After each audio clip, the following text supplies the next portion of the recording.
One.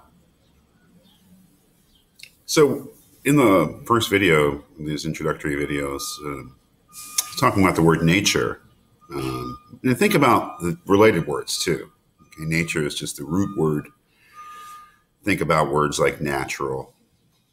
Think of words like native. Think of words like natal. I mean, they all come from the same root, right?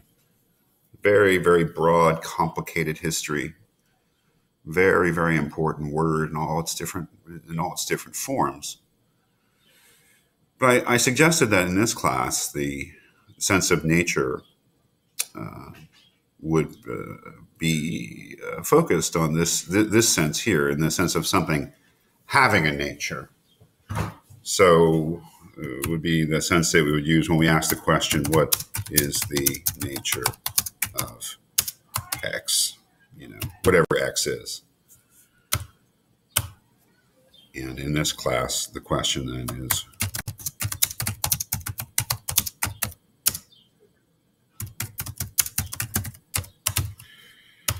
you'll see that, that's probably the preferred version of it. What is the nature of human beings? Traditionally, before we sort of started to think about the ways in which language could be misogynist, we would have said, or a philosopher would typically say this, including men and women, just man as a way of denoting human beings or the human species or mankind or humankind. So I consider these two to be equivalent. What is the nature of human beings? What is the nature of man? It's the same. We're asking about the same thing, I think. It's just that trying to be a little less sexist in our way of expressing things. So I think the first version is probably the one that I'll prefer, but it'll certainly come across in the things that we read, which will range over thousands of years of human literature. We'll often see the word man with a capital M, oftentimes. It doesn't mean male, it doesn't mean men in the sense of people who are, gendered in a specific way. What is the nature of human beings? At least that's how I take it. So you could say that we're using the word nature in the sense, what is the nature of X? We're asking, what is the nature of human beings? But what sort of question are we asking? Well, that's where things really get difficult, and we can begin to mention particular authors and points of view that we'll be looking at. It's almost impossible not to at this point. So when we ask, what is the nature of X? What is the nature of something? For instance, what is the nature of being human? What is the nature of a human being? It seems that we're asking for maybe more than one thing. Certainly we're saying, what is essential about that thing?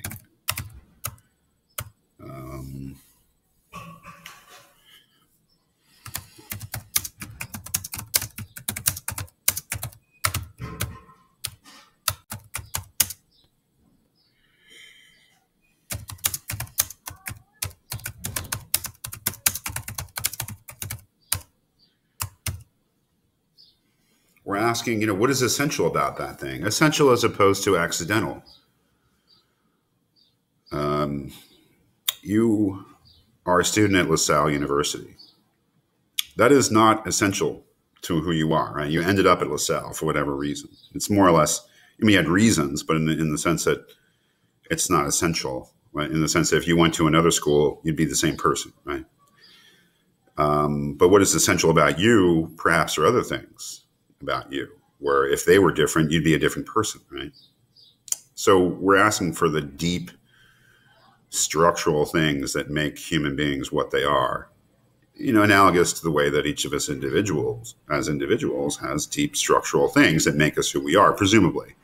And other things that are less important. I'm wearing a button-down shirt right now. That's accidental. It's not essential about me. I wear glasses. That's not essential about me. It's accidental. I mean, it could be that, it's accidental that my eyesight is not good. I live in Philadelphia, not essential about me. If I lived in New York, San Francisco, or Omaha, Nebraska, if you can imagine, I would be the same person.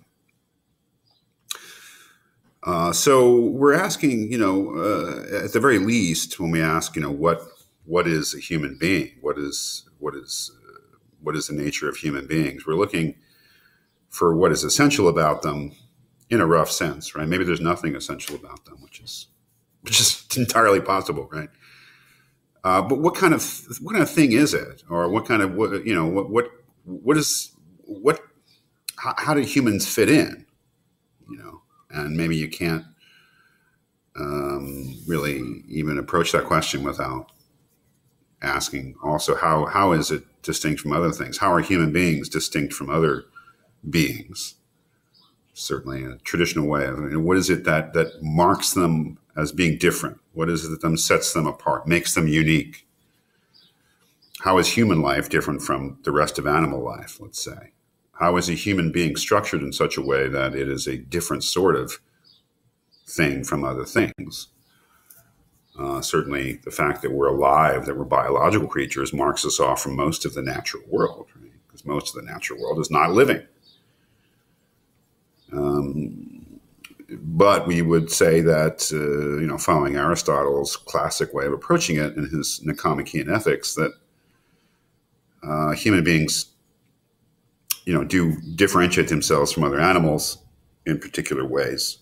That is, that we're not just living creatures, we're living creatures of a certain sort. And that's where things get complicated. What exactly is it about a human being and human life? What is it about a human being as a living creature that makes that creature unique, that sets it apart from the rest of the natural world? Maybe that's the whole course, is looking into that. Maybe that's either answering the question by pointing to different features of human beings and saying these are the things that make them human, in probably that philosophical sense, rather than a purely biological sense. Either the whole course is people saying, well, here are the features that truly make us human persons or human beings. And these are the essential features that we need to pay attention to. Or, to some extent, it's people saying that there are no such features. Sure, there are features that make us distinct from other things, but there's nothing special about us, or there's nothing you can point to in human nature that in some way or another is a structural thing that tells us.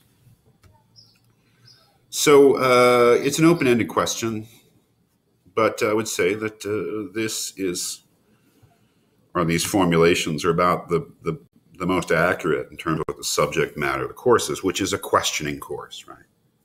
Sure, we're looking at answers, or proposals at least, that great philosophers and thinkers have suggested in answer to these questions. And it's important to read them and understand them, of course.